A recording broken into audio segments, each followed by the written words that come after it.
আমাকে দেখে আমার ফ্যাকাল্টি এবং আমার ফ্রেন্ডরা অনেকে মন্তব্য করতো যে মানে তুই কি ক্লাস করতে আসিস নাকি ড্রামা ক্লাব করতে আসিস, তার কনফিউজড হয়ে যেত। দেখা যেত আমি ক্লাসে কম ড্রামা ক্লাবে বেশি সময় কাটাচ্ছি।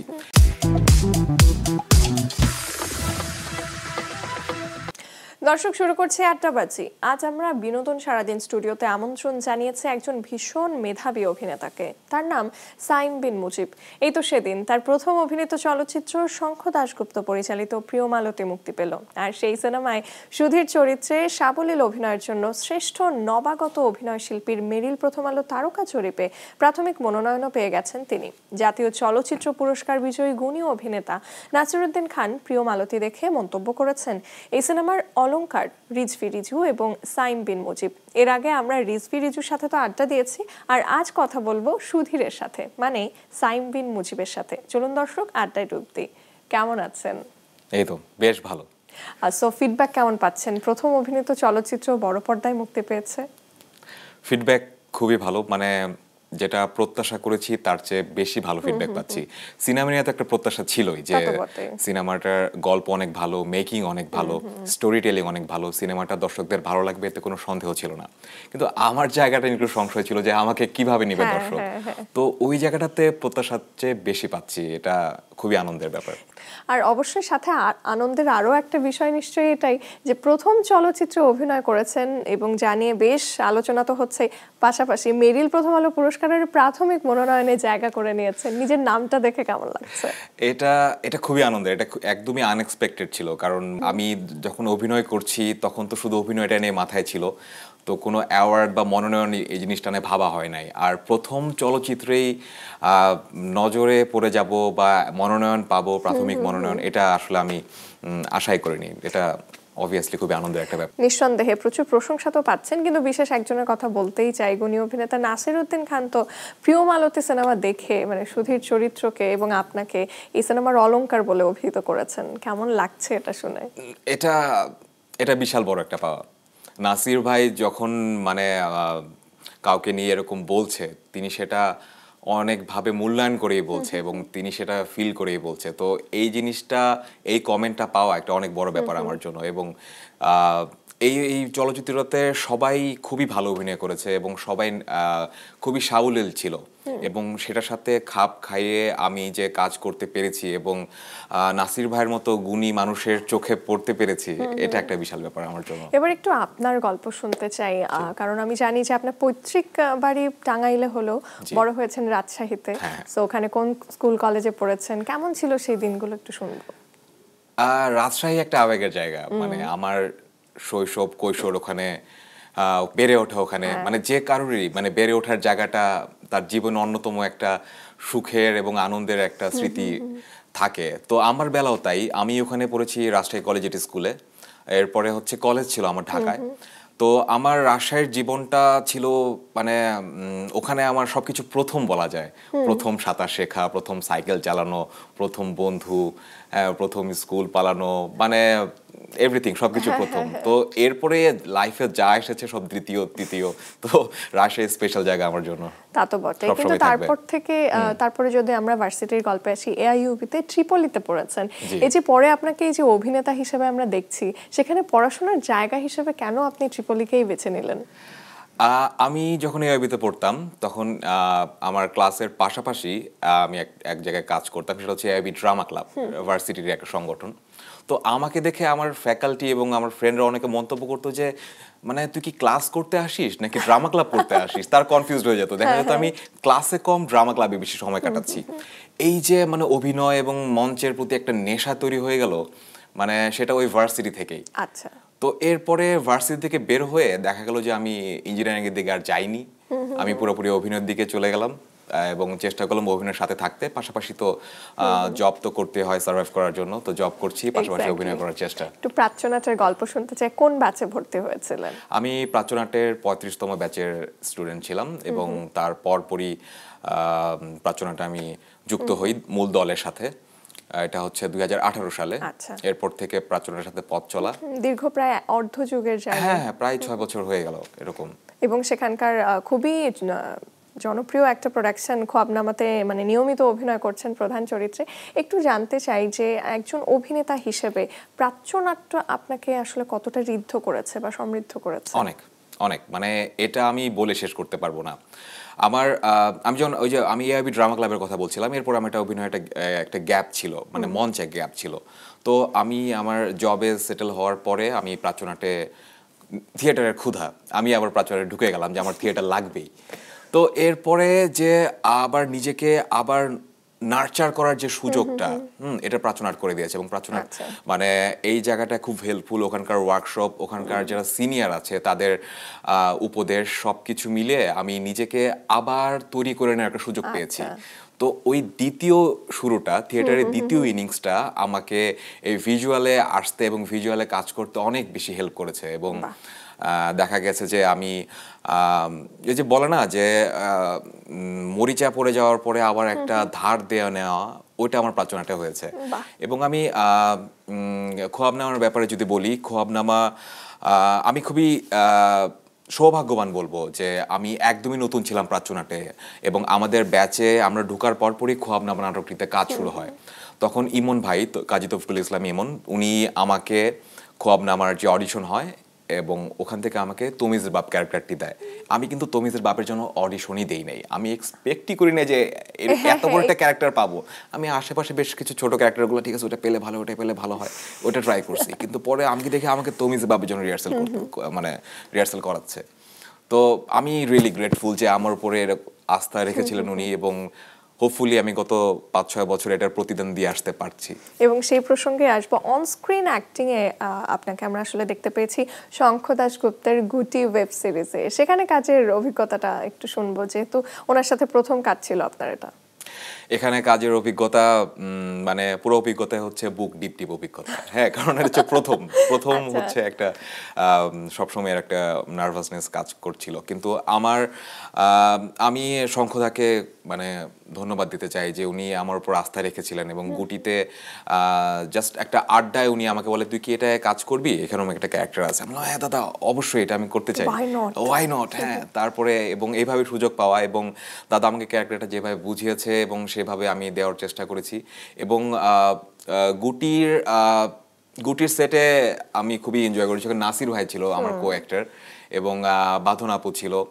তো তাদের সাথে কাজ করার অভিজ্ঞতাটা মানে একদম নতুন, সেই নাসির ভাই বাঁধন আপুর সাথে কাজ করা একটা বিশাল ব্যাপার। এবং এই যে গুটির পরে একই ডিরেক্টরের কাছ থেকে যখন প্রিয় মালতীতে অভিনয় করার প্রস্তাব পেলেন, ঠিক সেই প্রথম মুহূর্তের কি মানে এক্সপেরিয়েন্স তো না, আমরা একটু শুনবো যে কি রিয়াকশনটা ছিল। হ্যাঁ, এটা মানে গুটির কাজটা আমি ধরে নিয়েছিলাম, হ্যাঁ মোটামুটি আমি উতরে গিয়েছি। হ্যাঁ, তো এইটা জন্য যে আমি সামনে মানে শঙ্খদা আমাকে আবার নিবে, এটা মনে মনে তো আশা করি। হ্যাঁ, তো দাদা যখন আমাকে বললো তখন মানে আমার জন্য এটা অনেক বড় পাওয়া ছিল যে তোর জন্য একটা ক্যারেক্টার ভাবছি, এরকম একটা হিন্দু একটা ছেলে ক্যারেক্টার সুধীর। দাদা আমি গ্রেটফুল। তো এরপর থেকে আমি জীবনে কখনো হিন্দু চরিত্র অভিনয় করিনি। তো তাদের সংস্কৃতি, তাদের আচার আচরণ সবগুলো আমি আস্তে আস্তে একটু খেয়াল করার চেষ্টা করলাম। এবং এসব বিষয়ে দাদা আমাকে অনেক হেল্প করেছে। এবং পরে তার সাথে কথা বলে নিজে ভেবে চরিত্র যেটা দাঁড় করিয়েছি, আমার মনে হয় এটা অডিয়েন্সের ভালো লেগেছে। আমরা এইটাই জানতে চাই যে, কারণ আমরা যদি দেখি চরিত্রের ব্যাপ্তি, সেটা হয়তো খুব মানে বড় কিছু না, কিন্তু মানে সুধীর চরিত্রের যে গভীরতা এবং যে প্রভাব, এটা কিন্তু প্রত্যেক দর্শকের মনেই দাগ কেটে রেখেছে। একটু জানতে চাই যে কি মনে হয় আপনার, যদিও আপনি সেই ক্যারেক্টারটাই প্লে করেছেন, দর্শকের কাছে এত কেন প্রিয় হয়ে উঠলো সুধীর চরিত্রটি? আমার মনে হয় যে আমরা সবাই লাইফে কিছু ক্রাইসিসে পড়ি, বিপদ দেখা যাচ্ছে, আমাদের হসপিটালে দৌড়াতে হচ্ছে, অথবা আমাদের কোনো একটা ইমার্জেন্সিতে রেসপন্স করতে হচ্ছে। সে সময় আমাদের কিন্তু মনে পড়ে আমাদের কাছের বন্ধুদের কথা, যে ও কোথায়, প্লিজ দোস্ত আয়, ফ্রেন্ড আয়, আমার এই জিনিসটা একটু হেল্প লাগবে। তো সুধীর ক্যারেক্টারটা এরকমই, যে হচ্ছে একদম ওই ইমার্জেন্সি ক্রাইসিসের সময়গুলোতে এসে মালতীর পাশে দাঁড়াচ্ছে। তো এই জায়গায় আমার মনে হয় সবাই সুধীরের সাথে রিলেট করতে পারছে যে হ্যাঁ হয়তো আমার ওই ফ্রেন্ডের মতো সুধীর বা আমার ওই ক্লোজ মানুষটার মতো যে আমার বিপদে আসে। তো এইভাবে মনে হয় মানুষ কানেক্ট করে ফেলছে সুধীরের সাথে। আর আমরা যদি দেখি মানে স্পেশালি শেষ দৃশ্যের কথাটা বলতেই হয়, যখন মানে অসহায় ভঙ্গিতে আপনি যখন দেয়ালে হেলান দিয়ে দাঁড়িয়েছিলেন, সেই মুহূর্তটা আসলে দেখবার মতন ছিল এবং এটা সত্যিই ভুলবার নয়। এই দৃশ্যের নেপথ্যের গল্পটা যদি বলেন। এই দৃশ্যের আমার মাথায় যেটা কাজ করছিল, দাদার সাথেও আলাপ করছিলাম, শঙ্খদার সাথে। তো এই সময়টা হচ্ছে যে রাজ্জাক এবং সুধীরের যে জার্নিটা মালতীকে নিয়ে, এবং তারা হচ্ছে একবার পলাশকে হারায়, তাদের বন্ধুকে, এবং পলাশের স্ত্রী মালতী সেও তাদের বন্ধুর মতো। তো তাকে বাঁচানোর যা তাদের আপ্রাণ চেষ্টা এবং শেষে যে ব্যর্থ হয়ে যাওয়া, পরপর দুজন কাছের মানুষকে হারিয়ে ফেলা, এবং এই রাশ, এই দৌড়াদৌড়ি, হসপিটালে দৌড়াদৌড়ি পরে যখন তার প্রিয় মানুষটা চলে যায়, তখন তার কাছে মানে পুরো পৃথিবীটা নিঃস্ব হয়ে যায়, সব অন্ধকার হয়ে যায়। তখন সে হাল ছেড়ে দেয়। একটু আগে যে অনেক এনার্জি নিয়ে দৌড়াচ্ছিল, এখন তার মনে হচ্ছে তার শরীরে কোনো এনার্জি নেই, তার সব শেষ হয়ে গেছে। তো ওই মোমেন্টটা তুলে ধরা বেশ মানে চিন্তা ভাবনার একটা ব্যাপার ছিল, জায়গা ছিল। তো ওইটাই চেষ্টা করেছিলাম যে একদম সব হাল ছেড়ে দেওয়া মানুষ কিভাবে দাঁড়াতে পারে, কিভাবে সে কি তাকিয়েই থাকবে তার বন্ধু লাশের দিকে, নাকি সে আরেক দিকে তাকাবে যে না মানে সামনে এগিয়ে যে আমার এখন যেতে হবে, এখন এই মোমেন্টটা হচ্ছে আমার তার সাথে শেষ মোমেন্ট। আমরা মানে রিসেন্টলি প্রিয় মালতীর একটা বিটিএস দেখেছি যে আগুনের দৃশ্যটার, এবং সেটা তো মানে সেই দৃশ্যে অভিনয় করা এবং সেটা দৃশ্য ধারণ করা নিশ্চয়ই অনেক চ্যালেঞ্জিং ছিল। আমরা একটু শুনবো মানে একদম অভিজ্ঞতাটা। আগুনের প্রথমেই মানে তারেক ভাই অসাম সেট করেছে। মানে আমি ঢুকে মনে হচ্ছে যে আমি কোনো আগুনের ধ্বংসস্তূপের মধ্যে আসছি, এবং দোকান সেট সব কিছু মিলায়। তো ওইটা একটা প্রিপারেশন দিয়ে দিয়েছে।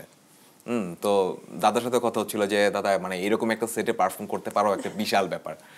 তো এরপরে আমার আর সম্রাট ভাইয়ের মধ্যে আমরা নিজেদের মধ্যে একটা বোঝাপড়া তৈরি করে নিচ্ছিলাম যে এই জায়গাটাতে আমরা যখন রেস্কিউ করতে আসছি আমাদের বন্ধুকে, তখন আমাদের মানে ইমোশন, আমাদের জেস্চার, পোস্টার, আমাদের অ্যাকশনগুলো কি হওয়া উচিত।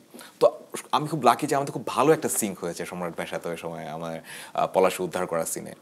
এবং পুরোটা টাইম আমাদের বেশ অনেকবার টেক নিতে হয়েছিল যে দুজন যখন ঢুকছি, সিঁড়ি বেয়ে ওঠা, লাফ দিয়ে ভিতরে ঢোকা, এরপরে ধোয়ার যে ফিলিংটা, চোখ জ্বলা, নাকে ধোয়া লাগা, এই জিনিসগুলো আমরা অনেকবার ডিসকাস করে নিয়েছি যে মানে অ্যাকচুয়ালি যদি আমরা রেস্কিউ করতে যেতাম তাহলে আমাদের কি ফেস করতে হতো। তো দাদার সাথে, আমার কো অ্যাক্টর সম্রাট ভাইয়ের সাথে এগুলো ডিসকাস করে আমরা যখন এটা করলাম, শুটিং শেষে মনে হলো যে হ্যাঁ হয়তোবা এটা একটা মানে বিলিভেবল জায়গায় এবং ভালো একটা জায়গায় পৌঁছেছে, এবং সেটা দেখতে পেলাম হলে এসে। হ্যাঁ, এবং মানে অডিয়েন্স এই জায়গাটা খুব বেশি কানেক্টেড হয়েছিল। আরেকটা জায়গার গল্প শুনতে চাই। আমরা দেখেছি যে রিকশাতে আপনার এবং মেহজাবিন চৌধুরীর বেশ কিছু দৃশ্য। আচ্ছা, মানুষ কি চিনতে পারেনি মেহজাবিন চৌধুরীকে তখন? অ্যাকচুয়ালি আমার মনে হয় খুব কম মানুষই চিনেছে, এবং মেহজাবিনের যেটা তার গেট আপ মেকআপ ছিল, এবং সে একজন সাধারণ মানুষের মতো, সাধারণ গৃহবধূর মতো তার লুকটা ছিল। এবং এবং আমাদের ওই রিক্সার সিনটাতে যেটা ছিল যে আমরা যখন রিক্সায় করে যাচ্ছি এবং মানুষ তাকাচ্ছে, দেখছে, কিন্তু আবার তারা ধরেও নিচ্ছে যে মানে আমি কি এদেরকে চিনি, বা এরকম একটা ব্যাপার যে হয়তো পাশ কাটায় চলে গেল, খুব একটা গুরুত্ব দিয়ে দেখলো না, হ্যাঁ শুটিং হচ্ছে এটুকু দেখলো শুটিং। তো আর একটা মজার ব্যাপার ছিল কি যে ওই জায়গাটা মানে খুব মানে এই শাঁখারি বাজার খুব ক্রাউডি একটা প্লেস এবং অনেক চিপা একটা জায়গা, এবং এই জায়গায় শুটিং করাটা ছিল খুবই চ্যালেঞ্জিং। এবং মানে ফিল্ম ফিচার্স টিম, প্রিয় মালতী টিম এটাকে এত ভালো পুল আপ করছে এবং এত ভালোভাবে এটাকে শেষ করতে পারছে শুটিংটা, এবং আমরা প্রচুর সাপোর্ট পেয়েছি। আমরা যদি মানে গুণী অভিনেত্রী মেহজাবিন চৌধুরীকে যদি মূল্যায়ন করতে বলি, কি বলবেন? তার সাথে কাজের ওভারঅল এক্সপেরিয়েন্স কেমন হলো? দারুণ, উনি খুবই সাপোর্টিভ। আমি যখন মানে এটা ওনার সাথে আমার ফার্স্ট অবভিয়াসলি, এবং ওনার পাশে বসে রিক্সায়, ওই সিনটাই ছিল আমার ফার্স্ট সিন, এবং ফার্স্ট সিনে মেহজাবিনের মতো অ্যাক্টরের পাশে বসে অভিনয় করা, সো একটু নার্ভাস তো ছিলাম। তো কিন্তু তার সাথে আমি কথা বলে আমি খুব ইজি হয়ে গেছি খুব সহজে, এবং তারপরে প্রতিটা শটের পরে আমি তার সাথে কথা বলছিলাম এটা কি ঠিক আছে কিনা, বলে সে নিয়ে অ্যাপ্রিশিয়েট করেছিল, হ্যাঁ ঠিক আছে, ইউ আর ডুইং গুড, আমরা ঠিক মতো এভাবে করে যাই। তো এই জিনিসগুলাই কো অ্যাক্টর যদি এরকম সাপোর্টিভ হয়, মানে এত সোজা হয়ে যায় কাজটা, এবং ডিরেক্টর তো অবশ্যই এই জিনিসগুলো আমাদের ডিরেকশন দিয়ে যায়, এইভাবে এইভাবে করবা, সব মিলিয়ে পরিবেশটা খুবই ভালো ছিল এবং মেহজাবিনের সাথে কাজ করাটা দারুণ অভিজ্ঞতা। এবং এখানে নিশ্চয়ই আরো একটা অভিজ্ঞতা হয়েছে, প্রাচ্যনাটে আপনার গুরু আজাদ আবুল কালামের সাথে তো প্রিয় মালতীতে স্ক্রিন শেয়ার করেছেন, এক্সপিরিয়েন্স কেমন? কারণ অন স্টেজ ওর রোলটা থাকে ডিফারেন্ট এবং এখানে নিশ্চয়ই আলাদা ছিল। একদমই তাই, মানে উনি তো আমার গুরু পাভেল ভাই, এবং উনার দেখা যায় যে রিহার্সাল ফ্লোরে উনি যখন আসে আমরা একটু সব সোজা হয়ে বসে একটু ভয় টটস্থ থাকি যে ভাইয়ের সামনে কোনো ভুল করা যাবে না। তো এখানে এসে দেখা যায় যে ওই জায়গাটা উনি একটু আমাকে একটু রিল্যাক্স করে নিয়েছে যে এটা তো বাইরে, এবং তার সাথে ওখানে আড্ডা হয়েছে, কথা হয়েছে, এবং ওনার কাছে আমি টুকটাক সাজেশনও নিয়েছি যে ভাই এটা কিভাবে করব, এটা কিভাবে করব। এবং অন সেটে আমাদের একটা সিন একসাথে ছিল, সেটা হচ্ছে যখন পলাশকে দাহ করা হয় আর কি, হ্যাঁ, তখন ওই জায়গাটাতে পাভেল ভাই এবং আমরা একসাথে ছিলাম, ওই সিনটা একসাথে করেছিলাম। তো ওখানেও মানে আমি যখন দূর থেকে তার এক্সপ্রেশনগুলো দেখছি, মানে আমি জাস্ট ওটা দেখেও আমি একটু ওখান থেকে শিক্ষাটা পাচ্ছি যে হ্যাঁ এই টাইমটা মনে হয় এরকম একটা এক্সপ্রেশন আনা উচিত এবং মোমেন্টটা এরকম ক্রিয়েট করা উচিত। তো উনি এমন একজন মানুষ, উনার কিছু বলতে হয় না, ওনাকে দেখেও শেখা যাচ্ছে একদম। সো এটা খুবই হেল্পফুল ছিল তার। একটু এবার আপকামিং কাজগুলো নিয়ে শুনবো, সামনে আর কি কি আসছে? সামনে এখন আমি কিছু টিভিসির কাজ করছি, অলরেডি 2টা টিভিসি করার কথা হয়ে গেছে, একটা অলরেডি শুট শেষ করে ফেলেছি, আর একটা সামনে আছে। এছাড়া আপাতত ফিকশন আমার কাছে তেমন কিছু নাই। আচ্ছা, হোপফুলি সামনে পাবো আরো সুযোগ। আরো একটা গুরু দায়িত্বে আপনি রয়েছেন ডেইলি স্টারের মাল্টিমিডিয়া প্রোডিউসার হিসেবে। সো জব লাইফটা কেমন যাচ্ছে, কতটা এনজয় করছেন সেই কাজ? জব লাইফ অবভিয়াসলি এটা হেকটিক লাইফ। আমাদের দেখা যাচ্ছে যে মাল্টিমিডিয়া নিয়ে কাজ করতে গেলে অফিসে এবং অফিসের বাইরে বেশ সময় নিয়ে কাজ করতে হয়। তো ডেইলি স্টারের কাজের পরিবেশটা অনেক ভালো, কলিগরা খুবই হেল্পফুল। সো সেই ক্ষেত্রে আমার কাজ করতে বেশ সুবিধাই হয় এবং তারা আমাকে যথেষ্ট পরিমাণে ছাড় দেয়। আই এম রিয়েলি গ্রেটফুল যে যখন আমার রিহার্সাল থাকে, শ্যুট থাকে, বা আমার ফিল্মের প্রমোশন ছিল যখন, সব সময় আমি বললেই আমাকে খুব ইজিলি তারা আমাকে স্পেসটা দিচ্ছে। তো এটাও আমাকে হেল্প করছে অনেক। নিশ্চয়ই কাজের বাইরে তো নিশ্চয়ই ঘুরতেও খুব ভালোবাসেন, আমরা দেখেছি নেপালের এভারেস্ট ক্যাম্পেও আপনি গিয়েছেন, সেই এক্সপিরিয়েন্স শুনবো। নিশ্চয়ই ভয়ঙ্কর সুন্দর কিছু একটা। এটা হচ্ছে আমার আরেকটা প্যাশন, অভিনয়ের পাশাপাশি ট্রাভেলিং অ্যান্ড ট্রেকিং এ আমি ভীষণ প্যাশনেট। আমি অন্নপূর্ণা বেস ক্যাম্প করেছি, এভারেস্ট বেস ক্যাম্প করেছি, এবং 2022-তে আমি একটা মাউন্টেন সামিট করি, মাউন্ট কানামো, এটা ইন্ডিয়াতে, লাদাখের মানালির এখানে। তো ঘুরতে ভীষণ ভালোবাসি এবং এই চাকরি এবং অভিনয়ের পাশাপাশি সুযোগ পেলেই আমি বের হয়ে যাওয়ার চেষ্টা করি। সো এটা সামনে আরো করব, থামবে না। নিশ্চয়ই আপনার সাথে কথা বলে, আড্ডা দিয়ে খুব ভালো লাগলো। আরো আপনাকে দুর্দান্ত সব চরিত্রেই দেখতে চাই। বিনোদন সারাদিনকে সময় দেওয়ার জন্য অনেক ধন্যবাদ। আপনাদের অনেক ধন্যবাদ আমাকে আমন্ত্রণ জানানোর জন্য।